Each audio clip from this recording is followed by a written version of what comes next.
ગાંધીધામના national highway road પર અચાનક સર્જાયેલા હિંસક બનાવથી સ્થાનિકોમાં ભયનો માહોલ છવાઈ ગયો છે। આ ઘટના વિશે બિપિનભાઈ ઠક્કરના જણાવ્યા મુજબ આજે સવારના 11 વાગે અચાનક બે શખ્સોએ એક વ્યક્તિ ઉપર છરા વડે હુમલો કર્યો છે।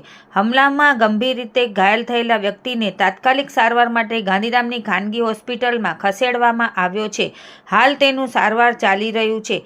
પોલીસ તંત્ર ઘટના સ્થળે પહોંચી તપાસ શરૂ કરી દીધી છે। હુમલાના કારણો અને આરોપીઓની ઓળખ અંગે તપાસનો ધમધમાટ શરૂ કરાયો છે। પોલીસે નજીકના સીસીટીવી ફૂટેજ પણ ચકાસવાનું શરૂ કર્યું છે। સ્થાનિક લોકોમાં અચાનક થયેલી આ ઘટનાઓથી ચિંતા વ્યાપી છે અને તેઓએ પોલીસ પાસેથી કડક પગલાં લેવાની માંગ ઉઠાવી છે। હું બિપિન વસંતલાલ ઠક્કર ગાંધીધામ અમારા સત્સંગ સમાજના પ્રમુખ છું અને અમારા સત્સંગી હરિભગત એવા રાજુભાઈ રસિકલાલ કોટક એમનું મની ટ્રાન્સફરનું ને કામકાજ છે। એ પૈસા લઈને દરરોજ એમને જવાનું હોય છે, તો એમના પર અત્યારે જાનલેવા હુમલો થયો છે લૂંટના ઈરાદાથી।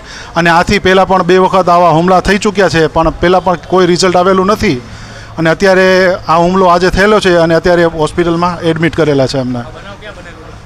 આ બનાવ આપણે રાધે કોમ્પ્લેક્સ મીઠી રોડ પાસે બનેલો છે, એમની દુકાનની બારે। જ્યારે દુકાને ખોલવા ગયા હતા, જ્યારે દુકાન ખોલી રહ્યા હતા ત્યારે એમના પર છરીથી બે આવી અને હુમલો કર્યો અને ત્રીજી વ્યક્તિ બ્લુ કલરની બલેનો હતી એમાં બેઠેલા હતા અને આ રીતના પછી થોડી ઝપાઝપી થઈ અને આજુબાજુવાળા પણ ધોકા લઈને આવી ગયા, ત્યાં એ લોકો ભાગી ગયા। આ રીતનો બનાવ આજ સવારના લગભગ 11 વાગ્યાની આસપાસ બનેલો છે। કઈ જગ્યાએ એમને લાગેલું અને એમને લાગવામાં એવું છે કે હાથમાં બધી જગ્યાએ 2 બાજુ ઘા મારેલા છે અને કાંડામાં પણ ઘા મારેલો છે અને થોડું કોણી પર પણ લાગેલું છે અને એની અત્યારે સારવાર ચાલુ થઈ છે।